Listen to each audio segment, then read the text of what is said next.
নমস্কার। একটি ছোট কবিতা পাঠ করছি। কবিতার নাম বাউন্ডুলে।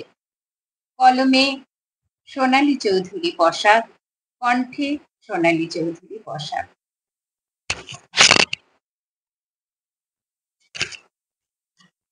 পথের বাঁকে বাঁকে ওরা দল বেঁধে দাঁড়িয়ে থাকে।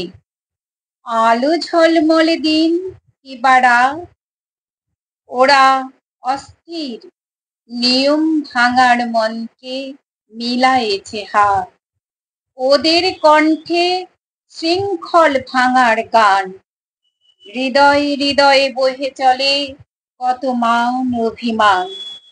ওরা কুয়াশা ভেদ করে মানবতার হাত বাড়ায়, ওরাই মানুষের হয়ে মানুষের জন্য পাশে দাঁড়ায়। ওরা বাউন্ডুলে, ওরাই মানুষের হয়ে মানুষের জন্য পাশে দাঁড়ায়। নমস্কার।